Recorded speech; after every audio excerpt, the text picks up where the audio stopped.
अस्सलाम वालेकुम। Today's topic is about the aneurysms. Aneurysms जो आपको पता होगा कि कोई भी आर्टरी है ना, उसकी अगर वॉल वीक हो जाए ना, तो क्या होता है कि वो बलून सी बन जाती है उसकी आर्टरी। तो it is abnormal balloon like dilatation of artery. कब होती है? जब आर्टरी वीक हो। वैसे नहीं होते है ये। दुनिया का मीडिया जो होता है ना आर्टरी का, वो ख़राब हो जाता है, जिसकी वजह से बलून सा बन जाता है आर्टरी का। अब हमने ना दो तरह के एनेरिज़म्स देखने हैं। कौन कौन से हैं? एक बैरी एनेरिज़म है जिसको हम सेक्युलर एनेरिज़म भी कहते हैं, और एक हमने डिस्कस करना है चारकोट बुशार्ड एनेरिज़म, और हमने इन दोनों को डिफ्रेंशिएट करना है। फिर हम क्या करेंगे, फर्स्ट एड यूएसएमएल बुक से इसको डिस्कस करेंगे, और फिर इसके एमसीक्यू है जो पास से आया हुआ है वो हम डिस्कस करेंगे। ठीक हो गया। तो अब जो है ना हमारा सेक्युलर बैरी एनेरिज़म की अगर हम बात करें, तो अगर आप इसकी पिक्चर को देखें ना, तो सबसे पहले तो आपको पता होना चाहिए कि ये बनता कहाँ पे है, इसकी लोकेशन क्या है। तो अगर आपको याद हो कि ब्रेन की सर्कुलेशन एंटीरियर सर्कुलेशन होती है और पोस्टीरियर सर्कुलेशन होती है। एंटीरियर सर्कुलेशन जो होती है ना, वो इंटरनल कैरोटिड आर्टरी से बनती है, और इंटरनल कैरोटिड आर्टरी आगे से एंटीरियर सेरिब्रल आर्टरी देती है, मिडल सेरिब्रल आर्टरी देती है, और फिर पीछे से जो है ना वर्टिब्रल आर्टरी आती है, और वो पोस्टीरियर सर्कुलेशन देती है, posterior cerebral artery, posterior communicating artery, और ये आगे से और पीछे से मिल के ब्रेन में एक पूरा सर्कल सा बन जाता है, जिसको हम सर्कल ऑफ विलिस कहते हैं। अब ये जो सर्कल सा बनता है ना, सर्कल ऑफ विलिस, ये क्यों होता है? क्यों अल्लाह ताला ने बनाया हुआ है? हमने ब्रेन की जब सर्कुलेशन सारी सब कुछ डिस्कस किया था, तो आपको अगर याद हो तो वहाँ पे हमने देखा था कि सर्कल ऑफ विलिस इसलिए होता है ताकि अगर फॉर एग्जांपल कोई एक आर्टरी ब्लॉक हो जाए, तो दूसरी जगह से ब्रेन को ब्लड सप्लाई मिल जाए। तो इस वजह से एक पूरा ये कोलेट्रल्स बने होते हैं ब्रेन के अंदर। अब देखें, जो हमारा बैनी एनेरिज्म होता है ना, वीकनिंग ऑफ आर्टरी, ये क्यों हो जाती है ब्रेन के अंदर स्पेशली? क्यों ये बन जाता है? अब उसके कुछ कॉजेज़ हैं, जिसमें क्या है कि अगर किसी को ऑटोसोमल डोमिनेंट डिजीज़ हो, पॉलीसिस्टिक किडनी डिजीज़, कि उसकी किडनी में वो जब से पैदा हुआ है, कंजेनिटली क्या है कि उसकी किडनी के अंदर सिस्ट बने हुए हैं, तो इन लोगों के अंदर जेनेटिक कंडीशन है, इनके साथ बैरी एनेरिज्म देखे गए हैं। फिर अगर हम बात करें कि जो एहलर डैनलोस सिंड्रोम के पेशेंट्स होते हैं, वो क्या होते हैं, उनमें भी कनेक्टिव टिश्यू का प्रॉब्लम होता है, जिसकी वजह से उनकी पूरी बॉडी में भी कनेक्टिव टिश्यू का प्रॉब्लम होगा, और उनकी जो ब्रेन की जो आर्टरी होगी उसके कनेक्टिव टिश्यू में भी इशू होगा, जिसकी वजह से एनेरिज्म बन जाएगा। इसके अलावा जिनका बीपी बहुत हाई रहता है, हाइपरटेंशन और स्मोकिंग जो लोग करते हैं, उनके अंदर ये बैरी एनेरिज्म्स देखे गए हैं। अब देखें, जब तक तो ये बलून सा बना रहेगा, इसका इतना मसला नहीं होगा। बलून ही बना हुआ है ना, आर्टरी बस वीक ही है ना, तो इतना मसला नहीं है। मसला तब आएगा इसका जब ये कंप्रेस करेगा किसी चीज़ को, या इसकी कॉम्प्लिकेशन आएगी कि ये फट जाए, बलून ही फट जाए, तो ऑब्वियसली उसमें से सारा ब्लड बाहर आ जाएगा। मसला तब आएगा। तो अगर आप देखें तो ये इसकी जगह देखें कितनी डेंजरस जगह पे ये बना हुआ है। ब्रेन के अंदर आप सोचें किसी की आर्टरी डायलेट हो के बलून सी बन गई है, और कहाँ पे मोस्टली देखी गई है, जो ये ब्रांच पॉइंट्स होते हैं ना, जहाँ पे एंटीरियर सेरिब्रल आर्टरी की जो एंटीरियर और एंटीरियर कम्युनिकेटिंग आर्टरी मिल रहे होते हैं, यहाँ पर आपको ब्रांच पॉइंट पे ये ज़्यादातर जो है ना मिलते हैं एनेरिज्म्स। तो अब क्या है, कंजेनिटली वीक है या हीमोडायनेमिक स्ट्रेस की वजह से क्या होता है, जब ये रप्चर करता है ना, फिर क्या होता है कि जो ब्रेन का सब रेक्टनॉइड हैमरेज हो जाता है। आपको पता है ना कि ब्रेन की 3 लेयर्स होती हैं, पाया मैटर होती है, रेक्नॉइड मैटर होती है, और बाहर जो है ना we have the dura mater. ठीक है, तो ये कहाँ पे ब्लड लीक करता है? रेक्नॉइड के अंदर, सब रेक्नॉइड हैमरेज, वहाँ पे ये आर्टरी फट जाती है, जिसकी वजह से ब्लड जब फैलेगा तो वो क्या कॉज करेगा? एक तो वो जो है ना हैमरेज की वजह से कंप्रेशन इफेक्ट्स आएंगे, वो डिपेंड करता है कि वो किस जगह को इन्वॉल्व कर रहा है।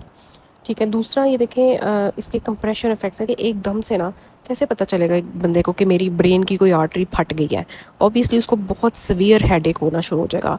वो कहेगा this is worst headache of my life, कि कभी ज़िंदगी में मुझे ऐसा सर दर्द नहीं हुआ। ऐसा लगेगा उसको मेरे सर के अंदर ना किसी ने बिजली फेंक दिया, थंडर क्लैप हेडेक। इतना सख्त किस्म का हेडेक होता है ना ये। तो it is worst headache of sudden severe, एकदम से बहुत तेज़ सर दर्द शुरू हो जाता है। और अगर ये पोस्टीरियर कम्युनिकेटिंग आर्टरी का एनोरिज्म हो, तो ये जो क्रेनियल नर्व 3 होती है ना, ऑक्यूलोमोटर नर्व, उसको ये कंप्रेस करता है। और ऑक्यूलोमोटर नर्व का आपको पता है रोल क्या होता है, कितना ज़रूरी है ऑक्यूलोमोटर नर्व। हमारी थर्ड नर्व, हमारी आई की जितने भी मसल्स हैं except superior oblique and lateral rectus, उन सबको थर्ड नर्व सप्लाई कर रही है। फिर ये हमारी प्यूपिल्स को जो है ना सप्लाई कर रही है। ठीक है। और ये हमारा जो लिवेटर मसल है उसको सप्लाई कर रही है। तो अगर क्रेनियल नर्व 3 इन्वॉल्व हो जाएगी तो पेशेंट की डाउन एंड आउट आई हो जाएगी, क्योंकि उसके आई के मसल ख़राब हो जाएंगे, क्योंकि सुपीरियर ओब्लिक और लेटरल रेक्टस ही बच गए हैं जो उसको डाउन एंड आउट कर देंगे। डाउन जो है वो हो जाएगी आई और आउट हो जाएगी, ठीक है, बाहर की तरफ। लेटरल रेक्टस और सुपीरियर ओब्लिक की वजह से सुपीरियर ओब्लिक आई को नीचे मूव कर देगा, डाउन कर देगा, और जो लेटरल रेक्टस है उसको जो है ना वो साइड कर देगा, आउट कर देगा। और अगर हम प्यूपिल को देखें तो मियोसिस हो जाती है प्यूपिल में, ठीक है, और टोसिस हो जाती है आई की, इस तरह बिल्कुल आंख बन जाती है। तो ये जो है ना क्रेनियल नर्व 3 की पाल्सी अगर मिल रही है, वर्स्ट हेडेक मिल रही है, ठीक है, तो आपने ज़रूर सोचना है कि इस पेशेंट के सर के अंदर ब्रेन हैमरेज हुआ है और सब रेक्नॉइड हैमरेज। ओके, तो ये जो है ना सारा केस था इसका। अब आपने इसको रीड कर लेना है यहाँ पे। अब हम ये सारा लिखा हुआ है, आपने इसको रीड कर लेना। हम इसको फर्स्ट एड यूएसएमएल बुक से देखेंगे। दूसरा जो माइक्रो एनेरिज्म आता है ना, वो शार्ड माइक्रो एनेरिज्म आता है। ये कहाँ पे होता है, इसकी लोकेशन क्या है, ये देखें। जो हमने ऊपर देखा है ना एनेरिज्म, वो तो बिल्कुल सर्कल ऑफ विलिस को इन्वॉल्व कर रहा था।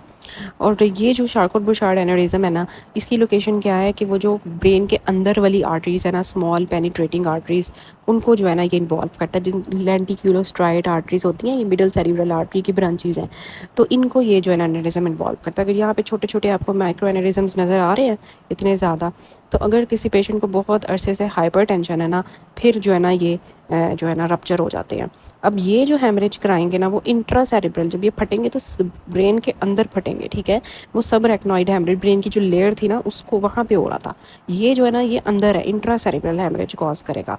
तो ये हमें एंजियोग्राफी में भी इतने अच्छे विजुलाइज नहीं होते, क्योंकि ये बहुत ही छोटे होते हैं। सीटी स्कैन पे देखें हम इसको देख सकते हैं। तो ये शार्कोट बुशार्ड माइक्रो एनेरिज्म्स हैं, इनको आपने रीड कर लेना है। ये दोनों का डिफरेंस भी मैंने लिख दिया आपको समराइज़ करने के लिए। तो देखें जी एनेरिज्म्स क्या होते हैं। अब हम इसको फर्स्ट एड यूएसएमएल बुक से रीड करते हैं, ताकि आपका ये टॉपिक जो है ना 100% डन हो जाए। तो it is abnormal dilatation of artery due to weakening of vessel wall. इसको हम बेरी एनेरिज्म भी कहते हैं, सेक्युलर एनेरिज्म को। और ये कहाँ पे होता है, सर्कल ऑफ विलिस की जो ब्रांचिंग पॉइंट्स हैं वहाँ पे मोस्ट कॉमनली। कहाँ पे, ये बहुत इंपॉर्टेंट एमसीक्यू है। एंटीरियर सेरिब्रल आर्टरी और एंटीरियर कम्युनिकेटिंग आर्टरी का जो जंक्शन पॉइंट है ना, वहाँ पे होता है। और एसोसिएटेड डिजीज़ क्या हैं, autosomal dominant polycystic kidney diseases, Ehlers Danlos syndrome, इसके अलावा advanced age, hypertension, tobacco smoking. अब पेशेंट जो है, अब तब तक मसला नहीं होगा, मतलब तब तक ये साइलेंट रहेगा जब तक ये फट नहीं जाता। तो जब ये रप्चर करेगा तो मोस्ट कॉमन इसकी कॉम्प्लिकेशन एनेरिज्म की यही है कि ये रप्चर होकर सब रेक्नॉइड हैमरेज कराता है, जिसकी वजह से वर्स्ट हेडेक ऑफ लाइफ होती है, जिसको हम थर्डर क्लैप हेडेक भी कहते हैं। इसके अलावा जब वो फटेगा तो फोकल न्यूरोलॉजिकल डेफिसिट्स आएंगे, जिनको हम जो है ना कंप्रेशन की वजह से आएंगे। जैसे फॉर एग्जांपल अगर इंटीरियर कम्युनिकेटिंग आर्टरी का एनेरिज्म है, तो वो कहाँ पे है कि उसने क्या करना है कि जब वो कंप्रेशन करेगा किसका, आगे जो ऑप्टिक कियाज्मा होता है ना, ऑप्टिक कियाज्मा का आपको पता है ना, जो ऑप्टिक ट्रैक्ट का एक हिस्सा होता है, तो उसको कंप्रेस करेगा, जिसकी वजह से क्या होगा कि एक तो पेशेंट की नज़र कम हो जाएगी, विजुअल एक्टिविटी कम हो जाएगी।